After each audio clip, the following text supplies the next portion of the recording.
ये मेरी बहन को यहाँ पे लाके जबरदस्ती लेके आई हुई है और मैं 15 दिन हो गए। 15 दिन में 2 बारी बात कराई। ये परसों कहती है मेरे से बहस कर रही है। उसी वाली रात को उसने मार दिया मेरी बहन। फोन पे बात भी नहीं करनी।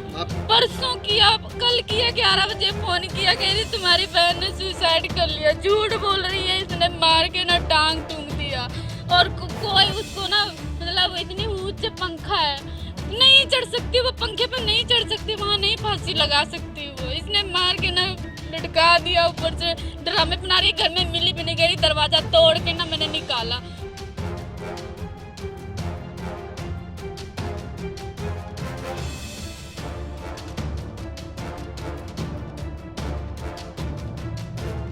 एक भी आंसू नहीं। क्या नाम है आपका? गीता। गीता जी, क्या हुआ है, थोड़ा सा बता दीजिए। ये मेरी बहन को यहाँ पे लाके जबरदस्ती लेके आई हुई है और मैं 15 दिन हो गए। 15 दिन में 2 बारी बात कराई। ये परसों कहती है मेरे से बहस कर रही है। उसी वाली रात को उसने मार दिया मेरी बहन। फोन पे बात भी नहीं करनी थी। आपकी बहन का नाम क्या है? सविता। कहाँ से लेके आए हैं? सविता चंडीगढ़ से। तुम न बोलो भैया। तो चंडीगढ़ से लेके आए? हाँ जी। तो क्या इनके पास काम करती थी? हाँ जी, काम करती थी, रात दिन रहती थी इनके पास। इतवार घर जाती थी।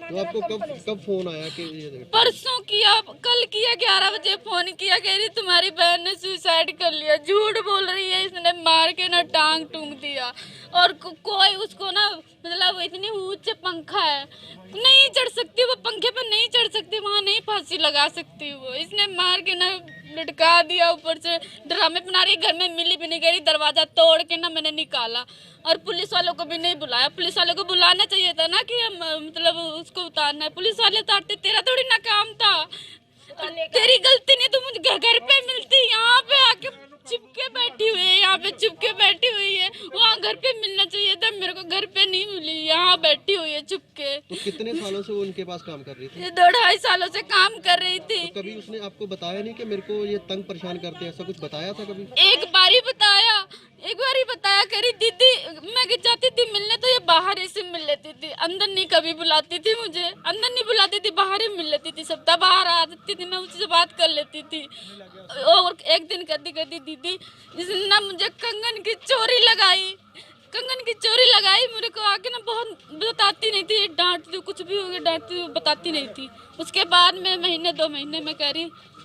मेरा नाम जी गौरव है, मैं मौली जागरा से हूँ, चंडीगढ़ पंचकुला। और हमें कल खबर आई थी कि आपकी बहन यहाँ पे ऐसे करके यहाँ पे सुसाइड कर लिया उसने। तो हमने बोला कोई बात नहीं, हमारी मैडम के साथ उनके भाई, जो मेरा बड़ा छोटा भाई है, उसके साथ उनकी मैडम की पहले बात हुई थी। तो उन्होंने बोला कि इसे समझा लेना लड़की को। अब लड़की को हम समझाएंगे तो जब हमसे उनकी बात होएगी। अब लड़की से भी दोबारा बातचीत कराई थी हमारी, तो लड़की ने भी ऐसे ही दबके में हाँ हूँ तो बोला, पर बाकी उसने पूरी गलबात नहीं बताई हमें क्या बात हुई है वहाँ पे। मैडम ने बोला समझा देना इन्हें, हम उसे समझाएंगे, समझाने का हमें मौका दो। रात में आपने 11 बजे कॉल किया है और सुबह 11 बजे आप बोल रहे हो कि लड़की ख़त्म हो गई है। अब ये बताओ, आप काम कराते हो घर में और काम वाली को ऐसा हो सकता है कि कोई बंदा काम वाली को घर में 11 बजे तक सोने की छूट दे? जबकि मुझे पता है कि मकान मालिक बंदे ऐसे होते हैं कि नौकर को सुबह 6 बजे जगा देंगे कि बेटा ये कर ले, बेटा वो कर ले। और इन्होंने 11 बजे जगाया। 11 बजे के बाद इन्होंने फ़ोन लगाया है और वो भी बोला है कि लड़की ख़त्म हो गई है। फिर उसके बाद में जो इसका छोटा भाई था उसे कह रहे हैं कि कल्ले आगे ले जाओ इधर पे, और वो जी कल्ला आया नहीं लड़का। हमें उसने बोला, हमने बोला चल भाई हम साथ में चलते हैं, ठीक है। और उसके बाद जब इधर हम कमरे गए, अभी इंचार्ज जी के साथ में गए, सर के साथ में देखने का रूम, तो रूम में हमें उधर पे ऐसा कुछ हमें नहीं लगा कि लड़की ने खुद आत्महत्या की है।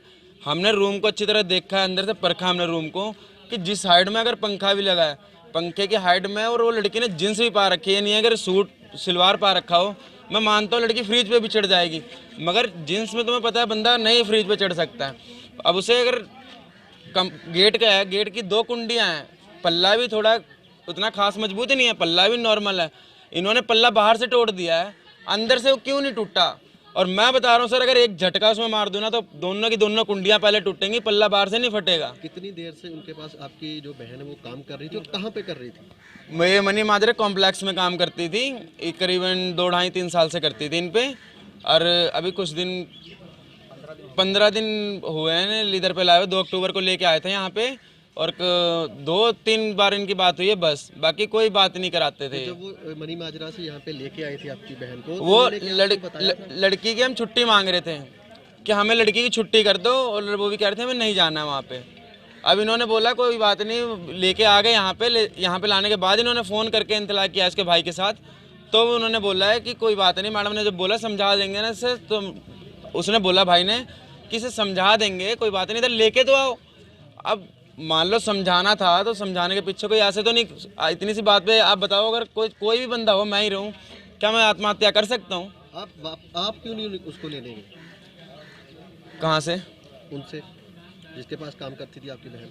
हम जाते सर, मगर वो इधर पे लेके आ गए। इधर पे लाने के बाद में बता रहे हैं कॉल करके, यहाँ पे लाने के बाद में बता रहे हैं हमें कॉल करके। ਅਸੀਂ ਦੋਨੋਂ ਪੇਸ਼ੇ ਤੋਂ ਡਾਕਟਰ ਹਾਂ, ਪ੍ਰਾਈਵੇਟ ਜੌਬ ਕਰਦੇ ਹਾਂ ਅਸੀਂ, ਤੇ ਅਸੀਂ ਚੰਡੀਗੜ੍ਹ ਰਹਿੰਦੇ ਹਾਂ। ਇੱਥੇ ਮੇਰੇ ਫਾਦਰ ਸਾਹਿਬ ਦਾ ਮਕਾਨ ਹੈ, ਜਿੱਥੇ ਅਸੀਂ ਸਾਲ ਬਾਅਦ ਆਏ ਸੀਗੇ, ਕਿ ਸਾਲ ਹੋ ਗਿਆ ਸੀ ਸਾਨੂੰ ਇੱਥੇ ਆਏ। ਕੇਅਰ ਟੇਕਰ ਰੱਖਿਆ ਹੋਇਆ, ਇੱਕ ਕਿਰਾਏਦਾਰ ਹੈ ਇੱਥੇ, ਕਿ ਸਾਲ ਬਾਅਦ ਇੱਕ ਵਾਰੀ ਕਾਫੀ ਟਾਈਮ ਹੋ ਗਿਆ ਘਰ ਦੇਖ ਆਈਏ, ਕਿਉਂਕਿ ਅੰਕਲ ਵੀ ਕਹਿ ਰਹੇ ਸੀਗੇ ਘਰ ਇੱਕ ਫੇਰਾ ਮਾਰ ਲਓ, ਕਾਫੀ ਦੇਰ ਹੋ ਗਈ। ਇਸ ਕਰਕੇ ਅਸੀਂ, ਮੈਂ, ਮੇਰੀ ਵਾਈਫ, ਮੇਰਾ ਛੋਟਾ ਬੱਚਾ, ਅਸੀਂ ਆਏ ਸੀ। ਜਦੋਂ ਤੁਸੀਂ ਆਏ ਤਾਂ ਕੀ ਗੱਲ ਹੋਈ, ਕੀ ਤੁਹਾਨੂੰ ਲੱਗਾ? ਕੁਛ ਵੀ ਨਹੀਂ ਗੱਲ ਹੋਈ ਸਾਡੀ।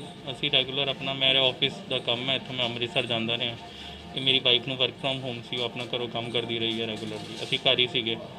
ਮੇਰੀ ਲੈਫਟ ਲੈਗ ਦਾ ਇਸ਼ੂ ਸੀ, ਥੋੜੀ ਇੰਜਰੀ ਸੀ। ਅੰਮ੍ਰਿਤਸਰ ਮੈਂ ਡਾਕਟਰਸ ਨੂੰ ਕੰਸਲਟ ਕਰਨ ਵਾਸਤੇ ਵੀ ਗਿਆ, ਬਾਕੀ ਮੇਰੀ ਜੌਬ ਵੀ ਸੀ। ਕੋਈ ਇਹੋ ਜਿਹੀ ਗੱਲ ਨਹੀਂ ਸੀ ਸਾਡੇ ਘਰ। ਉਹ ਸਿਰਫ ਬੱਚੇ ਦੇ ਧਿਆਨ ਵਾਸਤੇ ਅਸੀਂ ਰੱਖਿਆ ਸੀਗਾ ਉਹਨੂੰ, ਕਿ ਸਾਡਾ 4 ਸਾਲ ਹੋ ਗਏ। ਮੇਰੇ ਫਾਦਰ ਸਾਹਿਬ ਜਦੋਂ ਸੀਗੇ 16-17 ਸਾਲ ਹੋਏਗੀ। ਚਾਈਲਡ ਲੇਬਰ ਕਰਾ ਸਕਦੇ? ਚਾਈਲਡ ਲੇਬਰ ਨਹੀਂ ਹੈ ਇੱਥੇ, ਲੇਬਰ ਨਹੀਂ ਹੈ, ਕਿਉਂਕਿ ਉਹ ਸਾਡੇ ਬੱਚਿਆਂ ਵਰਗੀ। ਉਹ ਮੀਨਸ ਕਿ ਉਹ 12 ਸਾਲ ਦੀ ਹੋਈ ਸੀ। ਉਹਨੂੰ ਫਾਦਰ ਸਾਹਿਬ ਸੀਗੇ ਉਦੋਂ ਅਸੀਂ ਸਿਰਫ ਬੱਚੇ ਦੇ ਵਾਸਤੇ ਸੀਗੀ ਉਹ ਨਾਲ, ਕਿ ਉਹ ਬੱਚੇ ਨਾਲ ਖੇਲੇਗੀ। ਐਜ਼ ਮੇਡ ਨਹੀਂ ਸੀ ਉਹ ਸਾਡੀ, ਐਜ਼ ਮੇਡ ਨਹੀਂ ਸੀਗੀ ਉਹ, ਸਾਡੇ ਬੱਚਿਆਂ ਵਰਗੀ ਸੀਗੀ। ਉਹਨੂੰ ਉਵੇਂ ਰੇਜ਼ ਕੀਤਾ, ਉਹਨੂੰ ਅਸੀਂ ਐਜੂਕੇਟ ਵੀ ਕਰਦੇ ਸੀਗੇ, ਸਾਰਾ ਉਹਦਾ ਖਰਚਾ ਸਭ ਅਸੀਂ ਕਰਦੇ ਸੀਗੇ। ਤੁਹਾਡੇ ਘਰ ਰਹਿੰਦੀ ਸੀ ਉਹ, ਤੁਹਾਡਾ ਕੰਮ ਕਰਦੀ ਸੀ, ਤੁਹਾਡੇ ਬੱਚੇ ਨੂੰ ਕੰਮ ਨਹੀਂ ਸੀ ਕਰਦੀ, ਸਿਰਫ ਬੱਚੇ ਦੀ ਕੇਅਰ ਟੇਕ ਕਰਦੀ ਸੀ, ਕੰਮ ਨਹੀਂ ਸੀ ਕਰਦੀ ਉਹ। ਇੱਥੇ ਵੀ ਐਜ਼ ਏ ਮੇਡ ਨਹੀਂ ਸੀ ਉਹ। ਚਾਈਲਡ ਲੇਬਰ ਤੁਸੀਂ ਕਿਸੇ ਕੋਲ ਸਰਟੀਫਿਕੇਟ ਲਿਆ ਸੀ ਜਾਂ ਕਿਸੇ ਨੂੰ ਦੱਸਿਆ ਸੀ? ਨਹੀਂ ਜੀ, ਸਾਨੂੰ ਇਸ ਚੀਜ਼ਾਂ ਦਾ ਨਹੀਂ ਪਤਾ, ਸਾਨੂੰ ਇਹ ਨਹੀਂ ਸੀ ਪਤਾ। ਐਜੂਕੇਟਡ ਹੋ, ਡਾਕਟਰ ਹੋ, ਤੁਹਾਨੂੰ ਚਾਈਲਡ ਲੇਬਰ ਦਾ ਤਾਂ ਪਤਾ ਹੀ ਹੈ। ਚਾਈਲਡ ਲੇਬਰ ਪੁਰਾਣੇ ਕਿੰਨਾ ਠੀਕ ਹੈ ਪਤਾ ਸੀ? ਪਹਿਲਾਂ ਤਾਂ ਇੱਥੇ ਇਹ ਦੱਸ ਦਿਓ ਸਾਨੂੰ। ਦੇਖੋ ਇਸ ਚੀਜ਼ਾਂ ਦਾ ਹੁਣ ਜੇ ਤੁਸੀਂ ਉਲਝਾਉਣਾ ਚਾਹੁੰਦੇ ਹੋ ਸਾਨੂੰ, ਅੱਗੇ ਸਾਡਾ ਹਾਲਤ ਉਹ ਨਹੀਂ ਹੈ। ਜੇ ਉਲਝਾ ਕੇ ਸਾਨੂੰ ਉਸ ਚੀਜ਼ 'ਚ ਕਰਨਾ ਹੈ ਤੇ ਉਹ ਤੁਹਾਡੀ ਮਰਜ਼ੀ ਹੈ। ਉਸ ਤੋਂ ਬਾਅਦ ਤੁਹਾਡੀ ਮਿਸਿਸ ਨਾਲ ਵੀ ਕਹਾ ਸੁਣੀ ਹੋਈ? ਕੁਛ ਨਹੀਂ ਹੋਇਆ ਕਹਾ ਸੁਣੀ, ਕੋਈ ਕਹਾ ਸੁਣੀ ਵਾਲੀ ਗੱਲ ਹੀ ਕੋਈ ਨਹੀਂ। ਜਦੋਂ 4 ਸਾਲ ਹੋ ਗਏ ਜਿਹਨੂੰ ਸਾਡੇ ਨਾਲ ਰਹਿੰਦੇ ਹੋਏ, ਬੱਚਿਆਂ ਵਾਂਗਰ ਜਿਹਨੂੰ ਰੱਖਿਆ, ਵੱਡਾ ਕੀਤਾ, ਉਹਨੂੰ ਪੜ੍ਹਾਉਂਦੇ ਰਹੇ ਹਾਂ ਅਸੀਂ ਘਰ ਉਹਨੂੰ। आप कह रहे हो कि मिसेज से कहा सुनी तो वो कुछ भी नहीं हुआ। हम तो उसको, हमारी गलती होगी कि हमारे मना करने के बावजूद भी उसने ज़िद की कि मैंने जाना है साथ में। फिर भी वो आई, उसके भाई से बात करी मेरी मिसेज ने। भाई कह रहा है कि सब झूठ, वही तो झूठ बोल रहे हैं। उसको फ़ोन आ रहे थे सारे। कौन झूठ किए तो पुलिस देखी, कौन झूठ बोल रहा है, कौन सच बोल रहा है? मैं तो अपनी बात कह रहा हूँ कि रात को उसको 11 बज के कितने मिनट पे हम 11 बजे आपकी बहन बात नहीं मान रही, हमारे साथ नहीं चल रही। वो बोल रही है मैंने धारीवाल रुकना है। हमने बोला गुरदासपुर चलो क्योंकि मैं एडमिटेड था। इसको समझाओ, हम अकेला नहीं छोड़ सकते। हम इस जो केयर टेकर है हमारा, उसने मना कर दिया आपकी बहन ने कि वो उसके साथ भी नहीं रुकेगी, अकेले रुकना चाहती है। उसके बाद हम लोग आ गए क्योंकि बैंक वाला वो आ गया था, लड़का जो हमारा टेनेंट है, उससे बात हो गई कि भाई आप आ रहे हो। ये मान नहीं रही, इससे बात करी, इसने अपने भाई का ही फ़ोन काट दिया। इसके पास फ़ोन पड़ा था, हम लोगों ने फ़ोन दिया हुआ था कि कोई। उसके बाद निकल के हमने पूछा कि बेटा ठीक है आ गए भैया? कहती हाँ आ गए भैया। मैंने कहा ठीक है सो गई? कहती हाँ अब मैं सो रही। ये लास्ट हमारी बात हुई है। और उसके बाद सुबह अंकल ने खाना देने गए होंगे रूटीन में, हमारे केयर टेकर हैं जो, वो खाना देने गए। मैं तो खुद ठीक नहीं था, मैं वहाँ पे था। मेरी मिसेस को कॉल गई है, ये हड़बड़ाहट में, क्योंकि मैं ठीक नहीं था, हड़बड़ाहट में ये निकले हैं। ये निकले, वहाँ पे देखा तो अंदर से लॉक लगा हुआ था। अब वो हमारा घर है बहुत पुराना, उसके जो दरवाजे, इन लोगों ने हाथ डाला होगा कि बंद है खुला, वो बंद ही था। वो वैसे का वैसे ही, अब उसने क्योंकि सारा अपनी तरफ से उसने क्लोज़ किया हुआ था। प्रेस कहाँ से, प्रेस भी हमारी अंदर से कहाँ अंदर गई, प्रेस की तार काटी, प्रेस हम खुद है हमें खुद नहीं कुछ पता उसके बाद क्या कन्फर्म क्या। किया कि खुद उतार लिया। जो हमारे साथ लेडीज़ थी जो मोहल्ले की इकट्ठी हुई थी, उन्होंने, बड़े बुजुर्ग थे वो, उन्होंने ही उतारा था। हम जब तक इन्फॉर्म कर रहे थे, ये इन्फॉर्म कर रही थी, बात ये फ़ोन कर रही थी उसके भाई को कि ऐसे ऐसे हो गया। उतनी देर में जो लेडीज़ और वो जो केयर टेकर है हमारे, उन्होंने नीचे वो कर दिया उसको। ਡਾਕਟਰ ਰਾਹੁਲ ਜਿਹੜੇ ਆ ਉਹ ਮਨੀ ਮਾਜਰਾ ਤੋਂ ਇੱਥੇ ਆਏ ਸੀ। ਬੇਸਿਕਲੀ ਉਹ ਨਵੀਂ ਆਬਾਦੀ ਧਾਰੀਵਾਲ ਦੇ ਰਹਿਣ ਵਾਲੇ ਆ। ਕੁਝ ਸਮੇਂ ਤੋਂ ਉੱਥੇ ਆਪਣੀ BSM ਦੀ BAMS ਡਾਕਟਰ ਨੇ, ਉਹ ਪ੍ਰੈਕਟਿਸ ਕਰਦੇ ਨੇ ਤੇ ਉੱਥੇ ਸੈਟਲ ਨੇ। ਤੇ ਉਹਨਾਂ ਨੇ ਇੱਕ ਜਿਹੜੀ ਕੇਅਰ ਟੇਕਰ ਮਤਲਬ ਘਰ ਰੱਖੀ ਹੋਈ, ਸਵਿਤਾ ਨਾਂ ਦੀ ਲੜਕੀ, ਉਹਦੀ ਉਮਰ 17-18 ਸਾਲ ਹੋਏਗੀ ਅਬਾਊਟ। ਤੇ ਕਾਫੀ ਸਮੇਂ ਤੋਂ ਉਹਨਾਂ ਦੇ ਨਾਲ ਸੀਗੀ ਉਹ। ਤੇ ਮਤਲਬ 2 ਅਕਤੂਬਰ ਤੋਂ ਇੱਥੇ ਉਹ ਆਪਣੇ ਪੇਰੈਂਟਸ ਮਤਲਬ ਨਵੀਂ ਆਬਾਦੀ ਧਾਰੀਵਾਲ ਆਏ ਸੀ ਤੇ ਉੱਥੇ ਰਹਿ ਰਹੇ ਸੀ ਦੋਨੋਂ। ਮਤਲਬ ਇਹਦੀ ਮੀਆਂ ਬੀਵੀ ਦੋਨੋਂ ਸੀ, ਨਾਲ ਬੇਟਾ ਸੀ ਇਹਨਾਂ ਦਾ ਤੇ ਨਾਲ ਹੀ ਸਵਿਤਾ ਲੜਕੀ ਸੀ। ਤੇ ਕਿਤੇ ਮਤਲਬ ਪਰਸੋਂ ਕਿਤੇ ਠੀਕ ਨਹੀਂ ਸੀਗੇ ਤੇ ਡਾਕਟਰ ਸਾਹਿਬ ਇਹ ਆਪਣੀ ਟ੍ਰੀਟਮੈਂਟ ਵਾਸਤੇ, ਇਹਨਾਂ ਦਾ ਬੇਟਾ, ਇਹਨਾਂ ਦੀ ਵਾਈਫ ਤੇ ਤਿੰਨੋਂ ਜਾਣੇ ਪਠਾਨਕੋਟ ਗਏ। ਪਠਾਨਕੋਟ ਤੋਂ ਜਦੋਂ ਇਹ ਪਰਸੋਂ ਰਾਤ ਕਰੀਬ 10 ਕੁ ਵਜੇ ਫਿਰ ਵਾਪਸ ਆਏ ਨੇ ਤੇ ਕਹਿੰਦੇ ਸਵਿਤਾ ਨੂੰ ਕਹਿੰਦੇ ਵੀ ਅਸੀਂ ਤੈਨੂੰ ਘਰ ਇੱਥੇ ਇਕੱਲੀ ਹੈ, ਤੂੰ ਭਾਵੇਂ ਮਤਲਬ ਹੋਰ ਵੀ ਕਿਰਾਏਦਾਰ ਨੇ ਇੱਥੇ, ਮਤਲਬ ਫੀਮੇਲ ਔਰਤ ਵੀ ਹੈਗੀ ਹੈ, ਪਰ ਤੂੰ ਸਾਡੇ ਨਾਲ ਚੱਲ ਤੇ ਇੱਥੇ ਇਕੱਲੀ ਕੀ ਕਰੇਂਗੀ। ਇਹ ਕੋਈ 10-11 ਵਜੇ ਬੋਟ ਦੀ ਰਾਤ ਦੀ ਗੱਲ। ਪਰ ਉਹ ਸਵਿਤਾ ਮੰਨੀ ਨਹੀਂ, ਕਹਿੰਦੀ ਮੈਂ ਨਹੀਂ ਤੁਹਾਡੇ ਨਾਲ ਉੱਥੇ ਜਾਣਾ, ਮੈਂ ਇੱਥੇ ਰਹਿਣਾ। ਤੇ ਫਿਰ ਇਹਦੀ ਜਿਹੜੀ ਡਾਕਟਰ ਦੀ ਵਾਈਫ ਆ, ਉਹਨੇ ਫਿਰ ਇਹਦੇ ਭਰਾ ਨਾਲ ਫੋਨ 'ਤੇ ਵੀ ਗੱਲ ਕਰਾਈ ਵੀ ਇਹ ਸਾਡੇ ਨਾਲ ਜਾ ਨਹੀਂ ਰਹੀ, ਬਹਿਸ ਕਰਦੀ ਹੈ।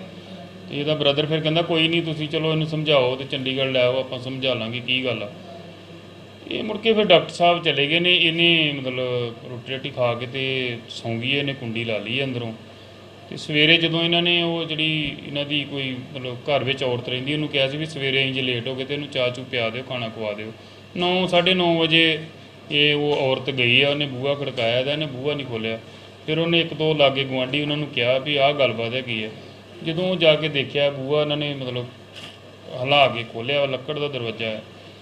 ਤੇ ਇਹ ਫਿਰ ਜਿਹੜੀ ਆ ਉਹਨੇ ਫਾਹ ਲਿਆ ਹੋਇਆ ਸੀਗਾ ਪੱਖੇ ਦੇ ਨਾਲ, ਤਾਰ ਨਹੀਂ ਜਿਹੜੀ ਫ੍ਰਿਜ ਦੀ ਸੌਰੀ ਇਹਦੀ ਪ੍ਰੈਸ ਦੀ ਤਾਰ ਆ, ਉਹ ਕੱਟ ਕੇ ਉਹਦੇ ਨਾਲ ਉਹਨੇ ਫਾਹ ਲਿਆ।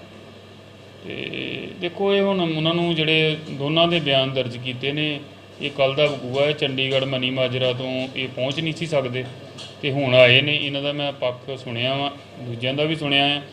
ਤੇ ਜਿਹੜੀ ਸਿਚੁਏਸ਼ਨ ਹੈਗੀ ਆ ਉਹ ਜਿਹੜੀ ਆ ਉਹ ਤਾਂ ਹੀ ਸਾਹਮਣੇ ਆਏਗੀ ਜਿੱਦਾਂ ਉਹ ਬੋਰਡ ਆਫ ਡਾਕਟਰ ਹੈ, ਜਿਹਦੇ ਵਿੱਚ ਵੱਖ-ਵੱਖ ਡਾਕਟਰ ਜਿਹੜੇ ਗਾਇਨੀ ਦੇ ਵੀ, ਮਾਰ ਲੇਡੀ ਤੇ ਹੋਰ ਸਾਰੇ ਜਿੰਨੇ ਡਾਕਟਰ ਨੇ, ਉਹ ਸਾਰੇ ਆਪਾਂ ਬੋਰਡ ਆਫ ਡਾਕਟਰ ਦੇ ਰਾਹੀਂ ਇਹਦਾ ਪੋਸਟਮਾਰਟਮ ਬਾਡੀ ਦਾ ਕਰਵਾਉਂਦੇ ਆ ਵੀ ਕਿਹਨਾਂ ਕਾਰਨਾਂ ਕਰਕੇ ਇਹਦੀ ਮੌਤ ਹੋਈ ਹੈ। ਤੇ ਜੋ ਵੀ ਜਿਹੜੀ ਸਾਹਮਣੇ ਉਹ ਆਪਣੇ ਆਏਗੀ, ਉਹਦੇ ਮੁਤਾਬਕ ਅਸੀਂ ਕਾਰਵਾਈ ਬੜੇ ਪਾਰਦਰਸ਼ੀ ਢੰਗ ਦੇ ਨਾਲ ਕਰਾਂਗੇ ਤੇ ਜੇ ਕਿਸੇ ਦੇ ਨਾਲ ਧੱਕਾ ਹੈ ਉਹਨੂੰ ਪੂਰਾ ਇਨਸਾਫ ਦਿਵਾਵਾਂਗੇ ਜੀ। ਇੱਕ ਚੀਜ਼ ਦੇਖੀ ਕਿ ਇਹਨਾਂ ਨੂੰ ਇਹ ਵੀ ਤਫਤੀਸ਼ ਕੀਤੀ ਜਾ ਰਹੀ ਹੈ ਕਿ ਪਿਛਲੇ ਲੰਬੇ ਸਮੇਂ ਤੋਂ ਸੀ ਇਹ ਚਾਈਲਡ ਲੇਬਰ ਕਰਵਾ ਨਹੀਂ ਸਕਦੇ। ਉਹਦੀ ਉਮਰ 16 ਸਾਲ ਦੱਸੀ ਜਾ ਰਹੀ ਹੈ ਤੇ ਉਹ ਪਿਛਲੇ ਤੋਂ 4 ਤੋਂ 5 ਸਾਲ, ਮਤਲਬ 10 ਤੋਂ 12 ਸਾਲ ਦੀ ਸੀ ਜਦੋਂ। ਤੇ ਇਹਨਾਂ ਕੋਈ ਐਸਾ ਕੋਈ ਚਾਈਲਡ ਲੇਬਰ ਦਾ ਸਰਟੀਫਿਕੇਟ ਜਾਂ ਕੁਝ ਐਸਾ ਹੈ ਇਹਨਾਂ ਕੋਲ? ਦੇਖੋ ਇਹ ਜੋ ਵੀ ਹੈ, ਇਹ ਜੂਰੀਡਿਕਸ਼ਨ ਚੰਡੀਗੜ੍ਹ ਦੀ ਪੈਂਦੀ ਹੈ। ਉਹ ਦੇਖਣਗੇ ਇਹਦੇ ਬਾਰੇ। ਦੇਖੋ ਅਸੀਂ ਤੇ ਹੁਣ ਇੱਥੇ ਜਿਹੜੀ ਸਿਚੁਏਸ਼ਨ ਇੱਥੇ ਬਣੀ ਆ, ਅਸੀਂ ਤੇ ਉਹਨੂੰ ਦੇਖਾਂਗੇ। ਜਿਹੜੀ ਤੁਸੀਂ ਚਾਈਲਡ ਲੇਬਰ ਵਾਲੀ ਗੱਲ ਕੀਤੀ ਆ, ਉਹ ਤੇ ਡਿਊਟੀ ਵਾਲੇ ਜਿਹੜੇ ਉਹ ਰਿਸਪੌਂਸਿਬਲ ਹੋਣਗੇ, ਜਿੱਥੇ ਉਹ ਪੱਕੇ ਤੌਰ ਤੇ ਰਹਿ ਕੇ ਇਹਨਾਂ ਦੇ ਕੋਲ ਰਹਿ ਰਹੀ ਸੀ। ਉਹ ਬਹੁਤੀ ਅਸੀਂ ਇਹਨਾਂ ਨੂੰ ਲਿਖ ਕੇ ਭੇਜ ਦੇਵਾਂਗੇ ਡਿਊਟੀ ਵਾਲਿਆਂ ਨੂੰ ਕਿ ਇਹ ਦੱਸਿਆ ਜਾਵੇ ਕਿ ਇਹ ਤੁਹਾਡੇ ਕੋਲ ਇਹਨਾਂ ਨੇ ਕੋਈ ਨੂੰ ਸਰਟੀਫਿਕੇਟ ਪੇਸ਼ ਕੀਤਾ ਜਾਂ ਇੱਦਾਂ, ਉਹ ਵੀ ਉਹਨਾਂ ਨੂੰ ਲਿਖ ਦੇਵਾਂਗੇ ਜੀ। ਚਮਤਕਾਰ ਹੁੰਦੇ ਨੇ, ਦੇਖੋ ਆਪਣੀਆਂ ਅੱਖਾਂ ਸਾਹਮਣੇ। 3 ਘੰਟੇ 'ਚ ਹਰ ਪਰੇਸ਼ਾਨੀ ਦਾ ਹੱਲ ਪਾਓ। 7 ਇਲਮਾਂ ਦੇ ਮਾਹਿਰ ਪੰਡਿਤ ਹੇਮਰਾਜ ਸ਼ਾਸਤਰੀ ਜੀ। ਮੇਰੇ ਕੀਤੇ ਨੂੰ ਕੋਈ ਕੱਟ ਨਹੀਂ ਸਕਦਾ, ਕੱਟਣ ਵਾਲੇ ਨੂੰ ਮੂੰਹ ਮੰਗਿਆ ਇਨਾਮ। ਪਰੇਸ਼ਾਨੀ ਜਿਵੇਂ ਮਨਚਾਹਾ ਪਿਆਰ, ਪਤੀ ਪਤਨੀ ਚ ਅਣਬਣ, ਕਾਲੇ ਜਾਦੂ ਦਾ ਖਾਤਮਾ, ਬਿਮਾਰੀ ਦਵਾ ਨਾ ਲੱਗਣਾ, ਵਸ਼ੀਕਰਨ ਕਰਵਾਓ। ਜਿਸ ਨੂੰ ਚਾਹੇ ਉਸ ਨੂੰ ਆਪਣੇ ਵਸ 'ਚ ਕਰੋ। ਲਾਟਰੀ ਨੰਬਰ ਪਾਓ, ਭਾਵੇਂ 649 ਹੋਵੇ ਜਾਂ ਲੋਟੋ ਮੈਕਸ।